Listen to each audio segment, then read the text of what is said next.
Hello guys, இந்த வீடியோல candle ஸ்டிக்னா என்ன, அதை எப்படி அனலைஸ் பண்றதுன்னு பார்க்கலாம். ஸ்டாக் மார்க்கெட்னாலே அது சார்ட் அண்ட் கேண்டில் ஸ்டிக் தான். Price movements ups and down எல்லாமே சார்ட் பார்த்து தான் அனலைஸ் பண்ணுவாங்க. சம்டைம் டே ட்ரேடிங்ல ரொம்ப முக்கியம் சார்ட் அனலைசிஸ் அப்புறம் கேண்டில் ஸ்டிக் பேட்டர்ன் தான். அதுக்கு ஃபர்ஸ்ட் கேண்டில் ஸ்டிக்னா என்ன, அது எப்படி ஃபார்ம் ஆகுது, அதை எப்படி அண்டர்ஸ்டாண்ட் பண்ணிக்கிறதுன்னு டீட்டெயிலாக பார்க்கலாம். வீடியோ ஃபுல்லாக பாருங்க. இன்னும் ட்ரேடிங் ரிலேட்டடான வீடியோஸ்க்கு க்ரோ டுகெதர் சேனலை சப்ஸ்கிரைப் பண்ணுங்க. அது எல்லாத்துக்கும் முன்னாடி ஒரு கேண்டிலோட OHLCனா என்னன்னு பார்க்கலாம்.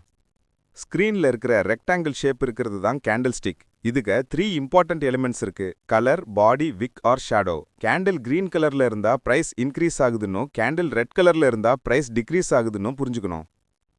கேண்டிலோட பாடி, அதாவது ரெக்டாங்கிள் ஷேப்ல இருக்கிற கேண்டில் தான் ஓப்பனிங் அண்ட் க்ளோசிங் பிரைஸை காட்டுது. கிரீன் கேண்டில்ல பாத்தீங்கன்னா பாட்டம் எண்ட ஓப்பனிங்கும் டாப் எண்ட க்ளோசிங்னு சொல்லுவாங்க. டாப் அண்ட் பாட்டம் ஸ்டிக் மாட்டி இருக்கிறத தான் விக்னு சொல்லுவாங்க.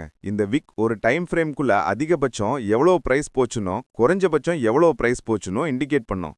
இதுதான் OHLC, open, high, low, close. வாங்க இதை எப்படி சார்ட்ல பார்க்கறதுன்னு லைவா பார்க்கலாம்.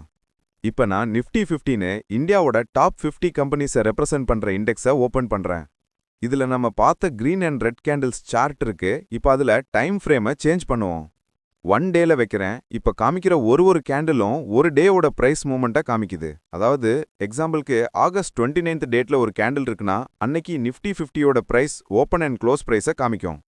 இப்ப டைம் ஃப்ரேமை ஒரு மந்த்துக்கு சேஞ்ச் பண்ணா ஒரு கேண்டிலும் ஒரு மந்த்தை ரெப்ரசென்ட் பண்ணும். இதே மாதிரி தான் நம்ம ஒரு வாரத்துக்கு பார்க்கணும்னாலும் இல்ல ஒரு மணி நேரத்துக்கு பார்க்கணும்னாலும் இல்ல ஒரு நிமிஷத்துக்கு டைம் ஃப்ரேம் பார்க்கணும்னாலும் சேஞ்ச் பண்ணி பார்த்துக்கலாம்.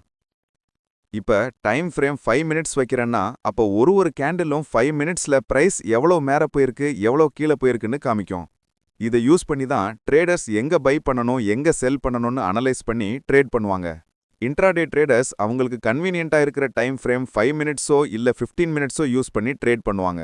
1 டே இல்ல 1 வீக் இல்ல 1 மந்த் டைம் ஃப்ரேமை ஸ்விங் ட்ரேடர்ஸ் யூஸ் பண்ணுவாங்க.